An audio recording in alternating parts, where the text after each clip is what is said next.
Dernière nuit dans cette villa magnifique de Saint-Florent. Route vers Bastia.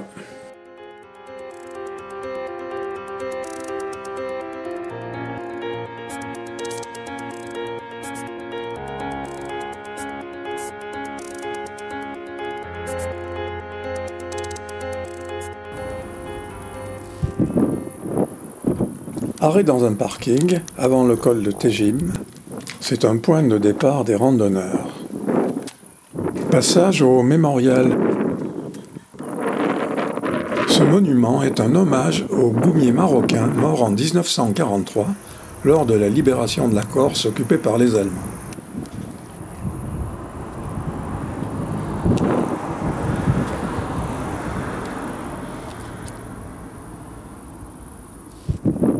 Un canon de la Reichsführer SS y est présenté.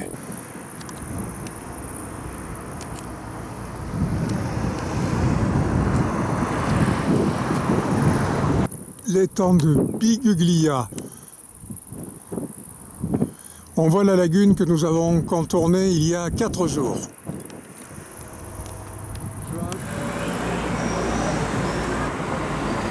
Arrêt à Bastia, à la citadelle.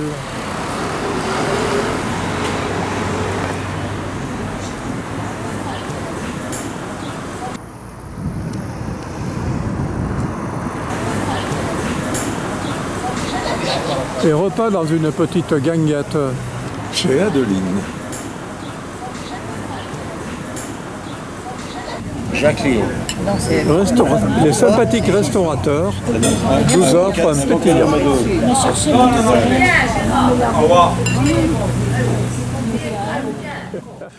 Restaurant très agréable à l'ombre des platanes. Excellent accueil. Cuisine familiale. Ambiance de quartier avec la présence des habitués. Voilà, au restaurant chez Adeline. 20 pétillants offerts, ainsi que la pizza. Puis salade variée et gâteau corse. Et voilà l'autre athlète. Promenade à pied jusqu'à l'office de tourisme.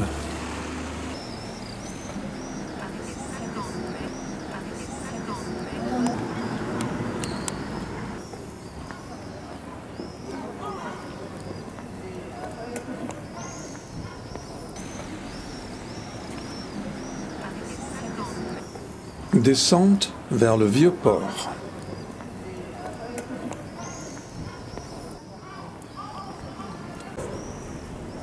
Au bout du port, l'église Saint-Jean-Baptiste.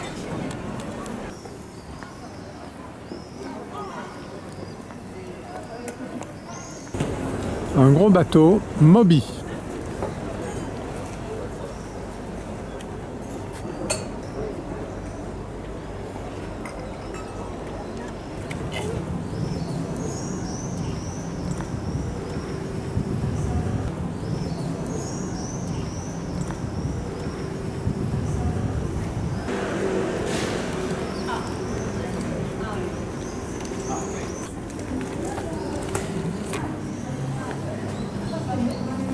Très longue rue piétonne qui conduit à la place Saint-Nicolas.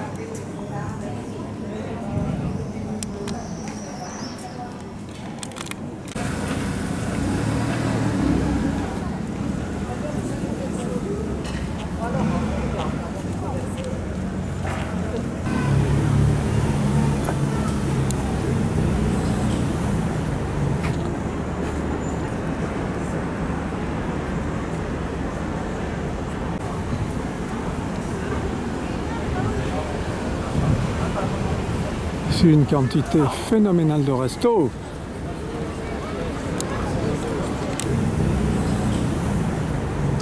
Découverte de la ville avec le petit train touristique.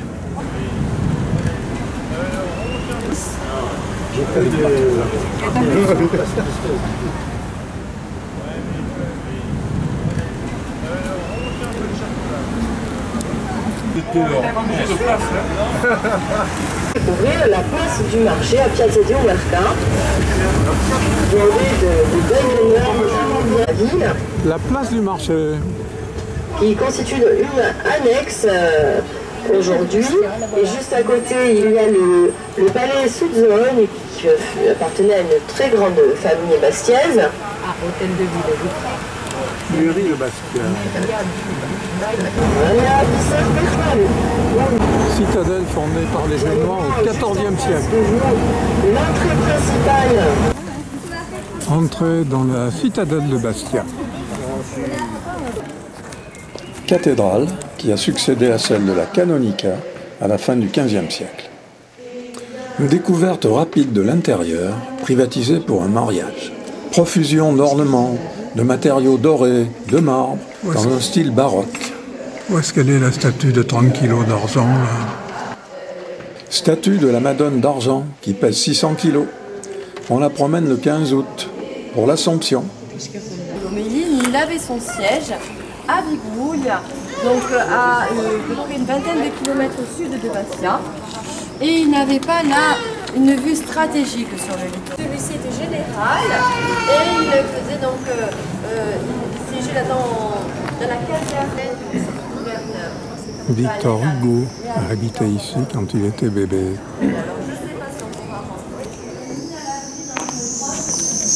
Nous contournons l'église.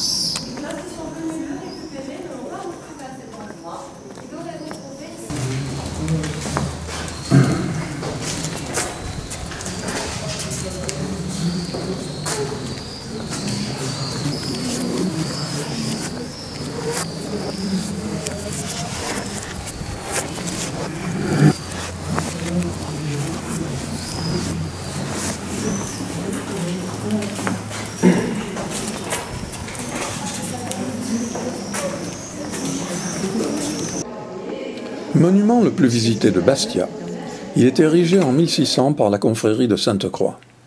Son originalité réside dans la richesse et la beauté de ses fastueux décors. On le dispose sur une marque et on le ramène du Vieux-Port ici à la citadelle. Donc Alexandre le fait. Le Christ noir, crucifix trouvé en mer en 1428. Tous les 3 mai, les Bastiais viennent l'honorer lors d'une procession vers le Vieux-Port. Mais pas seulement. Alors l'édifice premier n'avait pas cette dimension-là, il était plus petit. Cette partie-là, il a été agrandi en 1800 parce que à ce moment-là, les confréries vont prendre beaucoup d'importance dans la ville et c'est ainsi que l'on va décider d'agrandir l'édifice et fonction de la cathédrale Sainte-Marie qui est juste à côté. On a vu ça qu'on a vu tout à l'heure en passant. Deuxième établissement de style rococo en France, après le château de Versailles.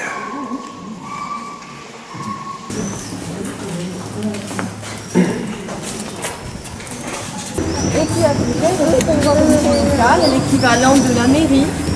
Le maire était appelé le podestat, il était accompagné de son conseil municipal qui était donc les magnifiques anciens, les anciennes. Et il était élu par les notables de la cité. C'était pas n'importe quelle famille qui résidait là, bien entendu. L'entrée du palais des gouverneurs, qui est maintenant le musée de Bastia, le pont-levis que nous avons à l'entrée fonctionne toujours.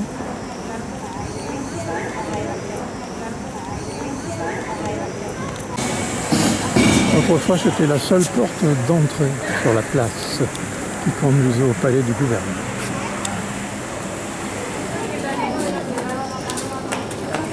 Retour vers notre petit train. Retour place Stanislas. Là, je donne vous un train. Donc on va, je disais, relier à la ville haute, à la ville basse, en aménageant donc ces rues, la grande traverse telle qu'on l'appelait autrefois. Sur votre gauche, vous avez le palais de justice, construit au XIXe siècle, puisque à ce moment-là, il était impossible de rendre la justice au sein du palais du gouverneur, puisque celui-ci a été réhabilité en caserne militaire. Sur votre droite, il y a un établissement scolaire Simon Vichibert, qui fut un grand résistant durant la Seconde Guerre mondiale, et qui était autrefois un établissement jésuite, les jésuites étant chargés de l'éducation des garçons. Plus tard, il est même devenu collège royal et lycée impérial sous le Second Empire. Sur votre gauche, il y a un immeuble qui date du règne de Louis-Philippe et qui est de style baroque. Sur votre droite, un peu plus bas, où se trouve un petit supermarché, il y avait autrefois une grande savonnerie qui était dotée des plus grandes machines, qui étaient à la pointe de la technologie au XIXe siècle. Il y avait déjà là des magasins, il y avait un riche marchand de vin, vous allez voir au numéro 12, une bataille d'entrée et tout décoré en bas-relief, représentant des trophées autour du vin et l'allégorie de Bacchus, le dieu du vin romain. Que ces églises vont être construites, puisque l'on va voir naître de nombreuses confréries à Bastia, et c'est dans ce cadre-là que l'on va vouloir agrandir l'église de confrérie dédiée à la Sainte Croix que nous avons visitée, la place Saint-Nicolas d'où nous sommes partis, qui était l'endroit où il fallait se trouver durant la belle époque. Et c'est toujours un lieu où il y a beaucoup d'animation, notamment l'été, comme c'est le cas en ce moment.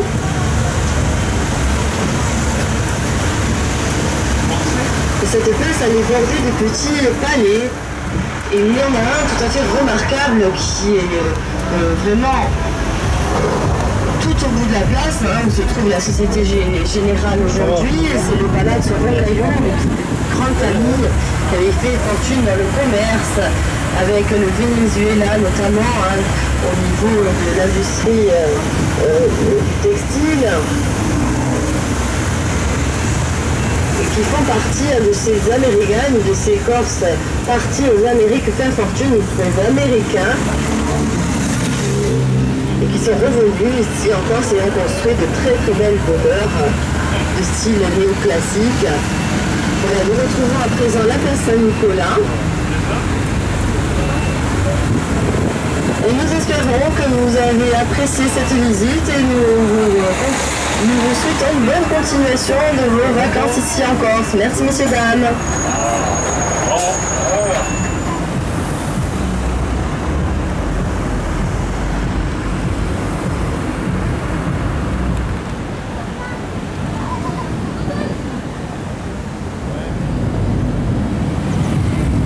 Morceau de sous-marin.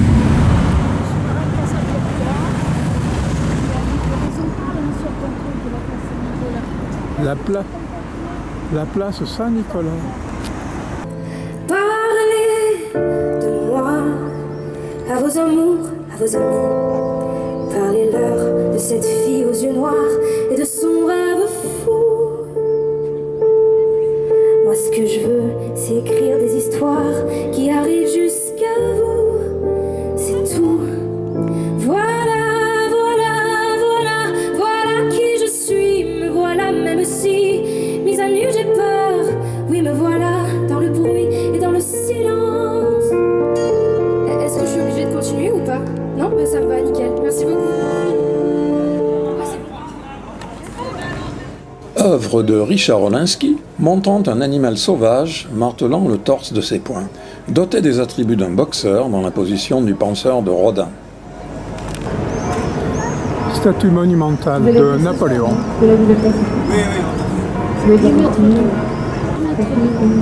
8 mètres de haut, en marbre de Carrare. Jolie rue là.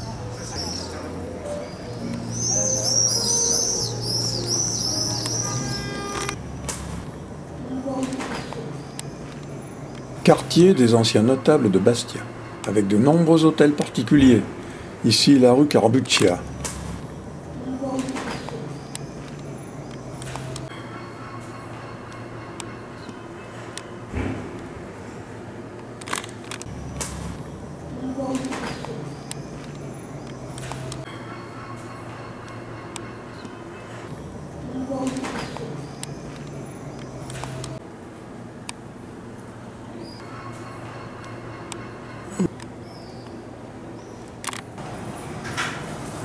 la maison Casada à Renovata.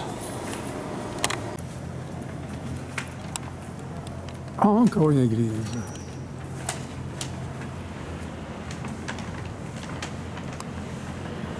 Magnifique maison restaurée.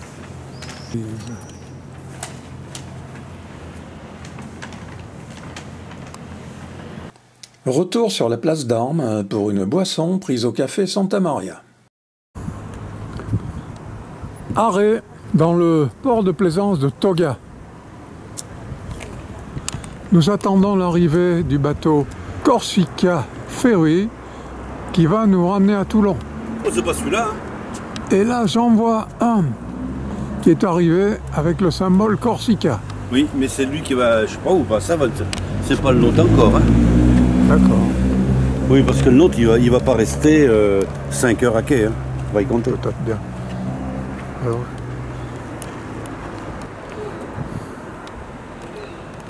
une magnifique villa qui le domine.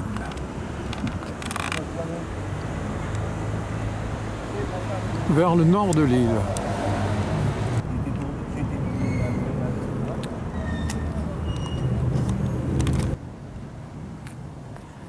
Ce port dépend de la ville de Pietrabugno. 19h. Nous sommes dans l'attente d'un embarquement sur un bateau de la compagnie Corsica Ferry. Un léger retard de 4 heures pour un départ prévu à 23h59. Ce petit port est quand même très animé. Il y a des brasseries ouvertes. 22h45.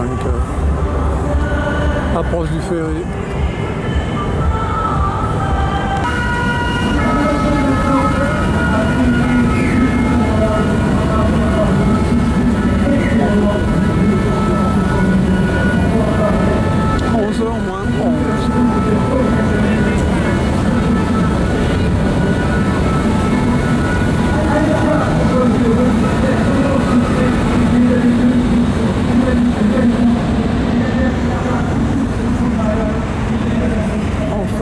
C'est la fête sur la grande place.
Nous attendons l'arrivée à Toulon.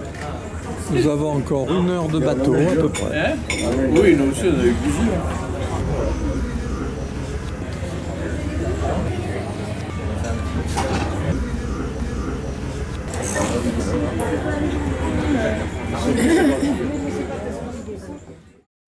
Fin du voyage, avec une arrivée à Toulon à 11h.